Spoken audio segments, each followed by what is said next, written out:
Hace 6 semanas terminamos las paredes del cobertizo de mi hermano y ya llegó el verano. Y lo que creo que no mencioné durante esos videos de construcción fue que a principios de julio, cuando lo estábamos construyendo, el clima fue terrible, llovía casi diario, así que tuvimos que planear los días. Trabajamos con cuidado por el clima para evitar que se mojaran las herramientas. Y nosotros, además, la humedad nos trajo otros problemas graves. El revestimiento machiembrado que entregaron directamente en la casa de mi hermano se estaba mojando constantemente.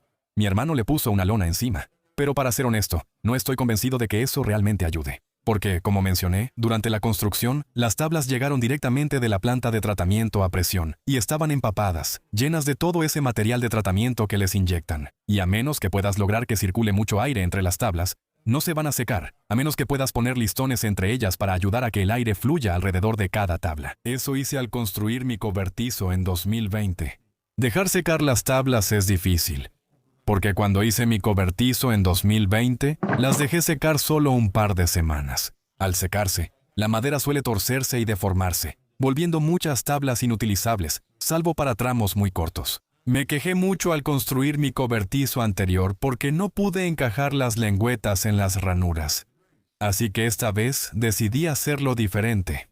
Primero, como las tablas estaban tan húmedas, decidí colocarlas lo más juntas posible. Incluso usamos una prensa para pisos para apretar las tablas, y aplicamos mucha presión hacia abajo al colocar las tablas en las paredes. También opté por 2 fijaciones por viga para reducir el espacio entre ellas y limitar la expansión y contracción.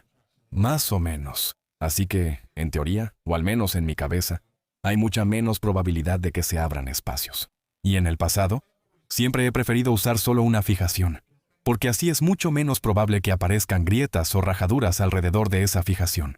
La desventaja es que las tablas más expuestas al sol se curvan más, pero nunca ha sido un problema, solo no se ven tan bien. Ya sea que uses 1 o 2 fijaciones, cada método tiene pros y contras.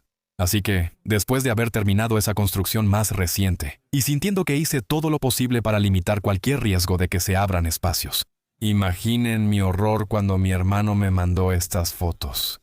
Algunos dirán que es solo un cobertizo y que no importan los espacios.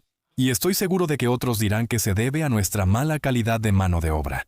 Pero teniendo en cuenta que hicimos todo lo posible para que estas tablas quedaran bien juntas y usamos 2 fijaciones, el crítico en mí se pregunta por qué las lengüetas y ranuras de estas tablas tienen un traslape tan pequeño. Seguramente problemas como este podrían resolverse simplemente haciendo las lengüetas y ranuras un par de milímetros más grandes.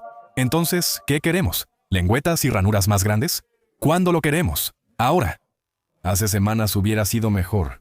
Además, tras investigar en internet, vi muchos consejos sobre instalar lengüetas y ranuras. Sugieren que deberías dejar espacios entre cada tabla para la expansión, obviamente, pero sin ninguna sugerencia de que primero deberías considerar cosas como ¿las tablas están tratadas a presión?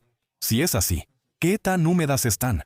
Como resultado de eso, y si no lo están, ¿entonces qué? El contenido de humedad de la madera, la época del año, los niveles de humedad, etcétera, etcétera. Supongo que muchas personas, quizá con menos experiencia que yo, la instalaron y tuvieron problemas. Esto no es exclusivo de mi trabajo. Si buscas en internet, verás que es un problema muy común. De hecho, la casa de verano de mis padres, que es una caseta prefabricada, tiene exactamente el mismo problema que verás aquí. Mi papá tuvo que reemplazar las 5 tablas inferiores de machiembrado, donde se habían abierto espacios entre ellas, y luego aplicó un tinte verde para tratar de igualar el color con el resto de las tablas. Después de eso, se abrió otro espacio más arriba.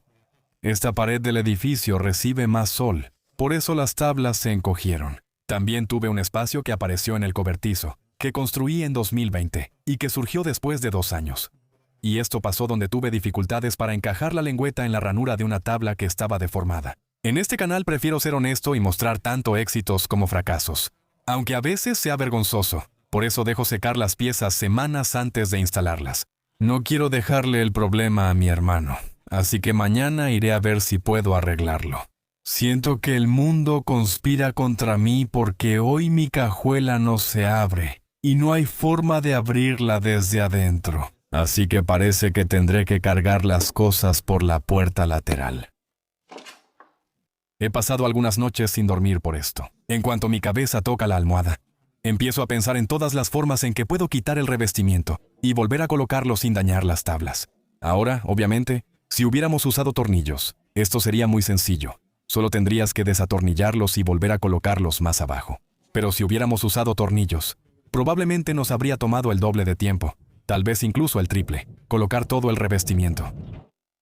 Primero, quité las molduras y las rejillas de ventilación del sofito para tener mejor acceso.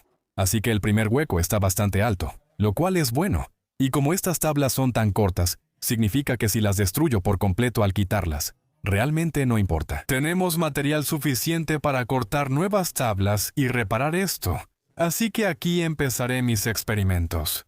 La idea número 1 para quitar las tablas era usar un botador de clavos para empujar los clavos completamente a través del revestimiento hasta los montantes, y así liberar las tablas. Esto dejó agujeros grandes en las tablas, que pensé podría asegurar. Tornillos, porque su cabeza es más grande que la de los clavos, aunque no se vería bien mezclar ambos a la vista. Sería el tipo de cosa que solo un carpintero notaría, y podría simplemente pedirle a mi hermano que no invite a ningún carpintero a su jardín en el futuro. Desafortunadamente, sin embargo, me resultó difícil clavar el clavo completamente en la tabla sin dañarla. La segunda idea fue usar un punzón neumático para clavos. Así que traje mi compresor de aire para probar esto. Y con esto fue mucho más fácil hacer que los clavos desaparecieran, pero desafortunadamente dañó las tablas. Incluso aparecían más grietas en cuanto la fuerza del aire empujaba el clavo hacia adentro. La tercera idea fue usar una cortadora de tapones para cortar la cabeza del clavo, lo cual funcionó parcialmente, pero los agujeros en las tablas quedaron demasiado grandes. La otra idea que tuve fue perforar la cabeza de los clavos con brocas más grandes, pero tampoco funcionó.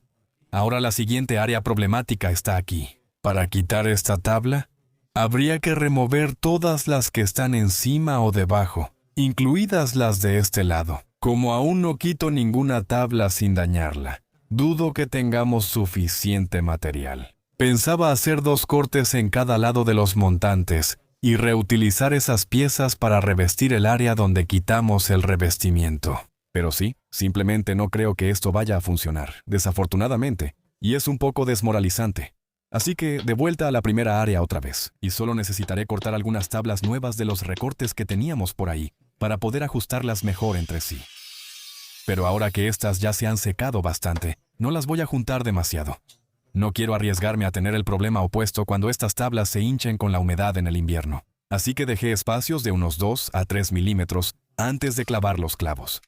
Honestamente, es en momentos como estos cuando me pregunto por qué elegí trabajar con madera. A veces simplemente parece que no puedes ganar, ¿verdad? Esos espacios en la lengüeta y la ranura fueron decepcionantes. Pero las malas experiencias son oportunidades para aprender. Quería hablar de opciones alternativas y cómo hacer las cosas diferente, aunque prefiero productos como la lengüeta y la ranura, y el machiembrado sobre el canto biselado. Vale la pena señalar que puedes instalar el canto biselado con tanto traslape como quieras, para evitar cualquier riesgo de que se abran espacios. Así que esa ciertamente es una buena alternativa, y es mucho más barata, aproximadamente a 1/3 del precio. En mi experiencia, es común que la madera se agriete, por eso no me gusta mucho.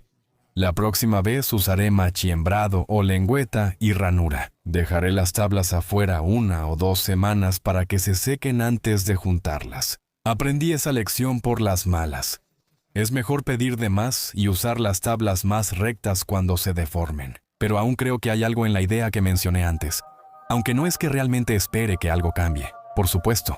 Obviamente, si estás colocando tablas que no han sido tratadas a presión, que sabes que están bien secas, entonces definitivamente deberías dejar espacios entre las tablas. Estimo que entre 2 y 3 milímetros es adecuado.